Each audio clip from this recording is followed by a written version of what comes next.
And straight after that, we've got Poppy. If you haven't seen Poppy's channel, go and check him out too.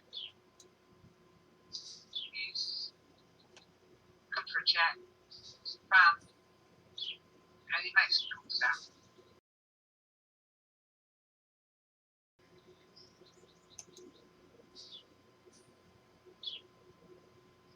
And straight after that, we've got Poppy. If you haven't seen Poppy's channel, go and check him out too. He's good for a chat, he's fun, and he makes cool stuff. Hey gang, Poppy here.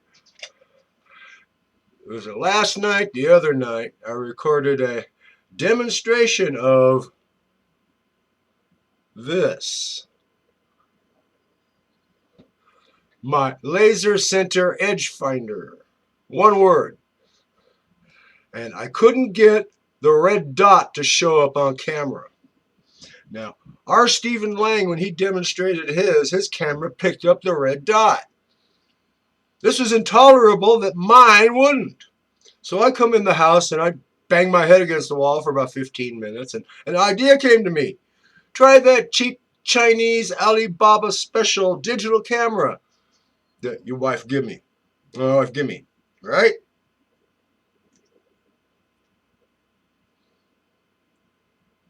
See the dot? See the dot disappear? See the dot there? See the dot again? See the dot disappear? And it disappears in the white, but blue, green, purplish blue. Okay, now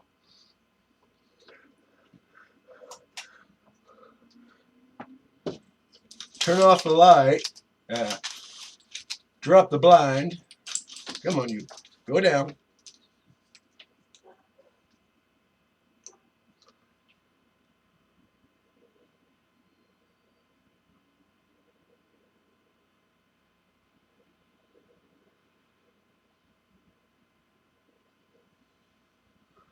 Now, you're seeing a much bigger dot than I am. I'm seeing a dot that's about 1/1000th of an inch in diameter.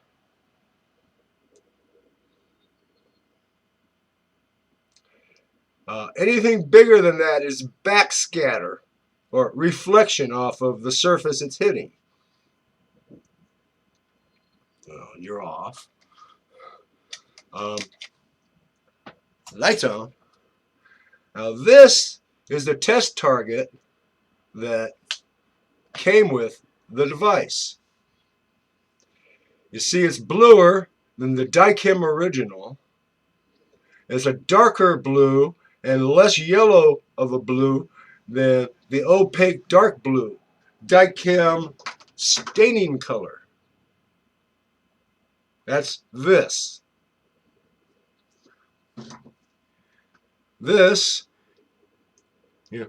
Dicam original steel blue, and the dabber is here. Where are you? There you are. Sharpie green. That's this blotch right here. Now, I noticed I was getting a lot of backscatter from the Dicam original the other night. I said, well, it's purplish. In other words, it's leaning towards the red of blue. And anyone who knows anything about optics and colors will tell you that whatever color you see, if you see in red, that's because that thing is sucking up all the color but red. If you see blue, it's sucking up all the color but blue. Okay, now, you want contrast. This is a little too red. This is beautiful. This is perfect. This is what I'm going to be using every time my laser looks for X marks the spot.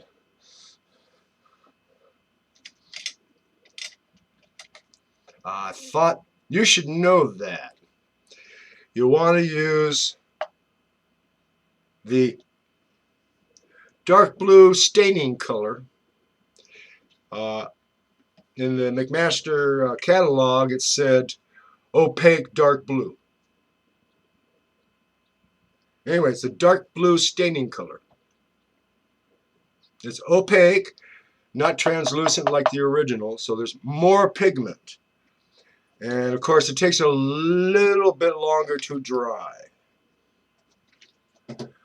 But then, since you're saving all that quality and time chasing after microscopically placed X marks the spot, a little bit of time for the dye to dry beats the heck out of struggling with a wiggler, a centering microscope, you know.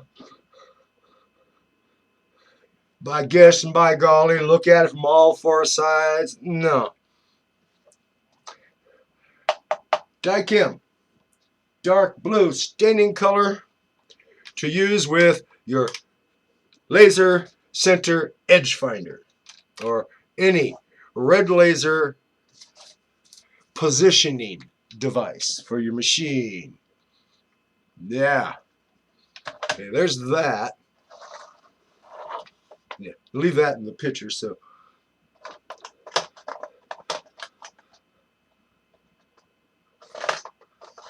there. Hey.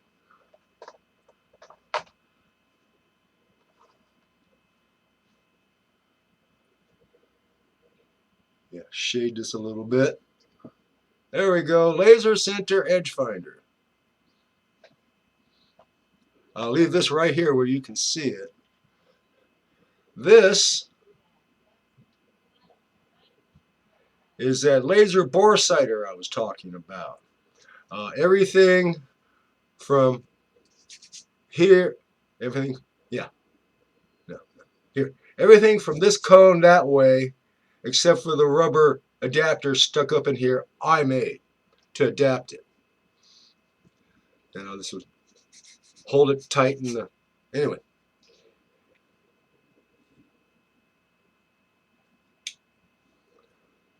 Look at that fat line.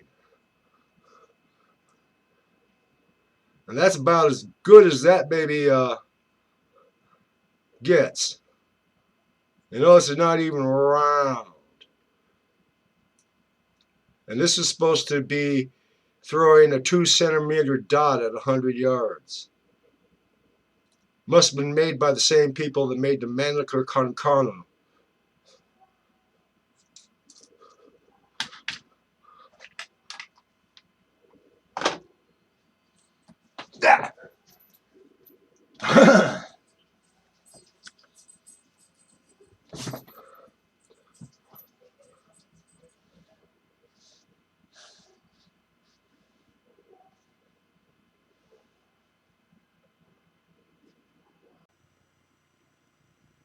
Hey gang, I'm back. As you see, I lost picture with this other camera when I slapped that fly. Little sucker's faster than the hand. I guess it's having them wings. Let me check on the zoom here. That's why. Oh, hey. There's that. Hey, so as I was telling you about the laser and the Dichem, you want to use the dark blue staining fluid. That's what Dichem calls it. You see it right here on the label.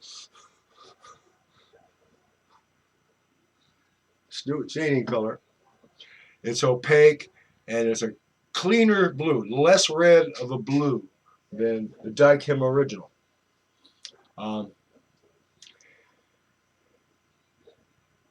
You know, you want to put layout fluid where you're marking your X marks the spot when you're going to walk the laser onto it and then lock the cross slide, or should I say the table and cross slide, I'm going to call it, when you lock your X and Y's, right? This is great stuff, but it's purple and it reflects the light. This is much bluer and it don't reflect the light because it don't have the red. Okay, now, why am I telling you this? I'm not a sales associate. They didn't send me the laser and, hey, tell everyone. I bought it with my own money because I've been wanting one. I've been chasing after this for 2 years almost. Okay? I tried 3, 4 different stabs at making one with different devices I could get, offline. Our Stephen Lang demonstrated his on his channel. I asked him a couple of questions like, how small does the dot get? He said, it disappears at a scribe line. All I need to know. And I paid for it. So the reason I'm telling you all is because I think it's the best thing since food. Yeah, it's that good. Every machine shop in the world wants this. Even if they don't know it, they want this baby.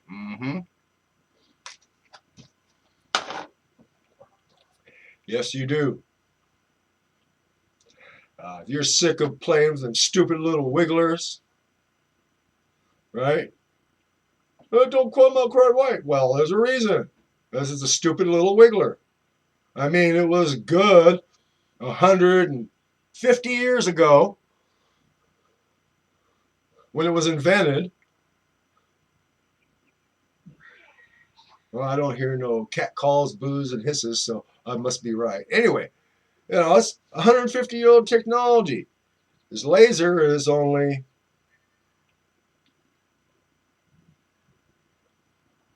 only 60-year-old technology. It had lasers in 1960, right? Remember?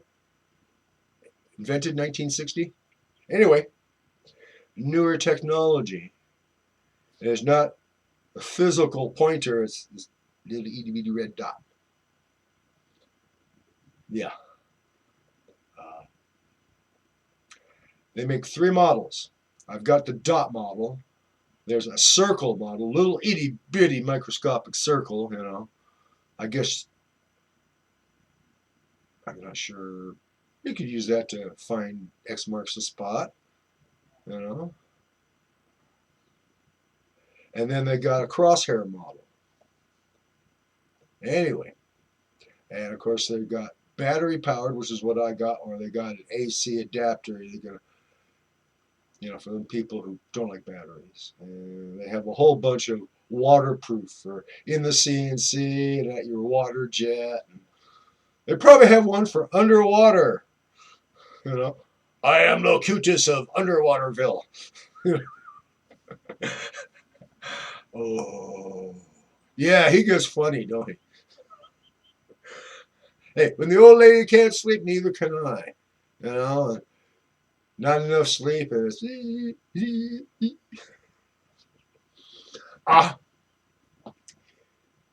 die-chem arrived today, along with my 36-inch diameter, quarter-inch wide drive belt.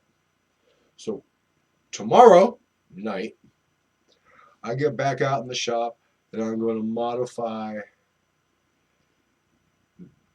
that brand new Shearline spindle pulley.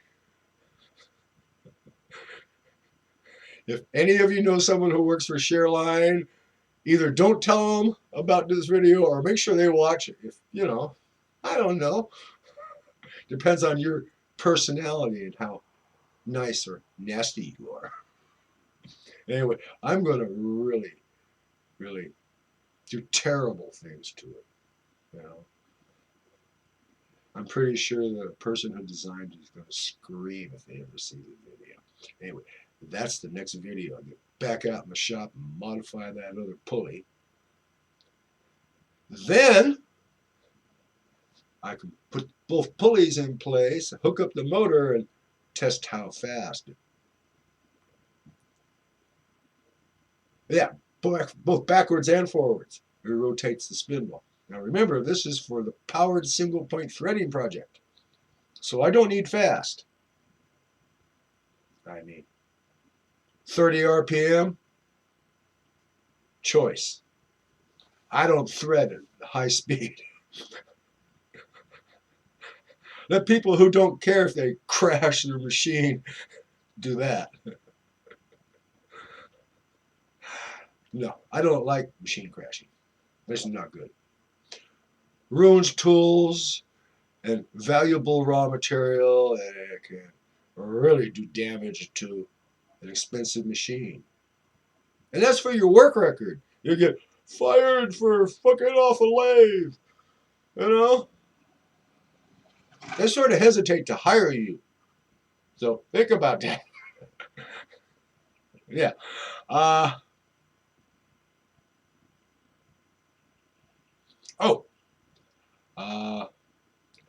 To all my friends who watch Emma's live stream, I asked her to spread the word about this device. Maybe if she says something and you go looking, you might see this video. Hello! Good night from California. Yeah, good night from California and stay safe.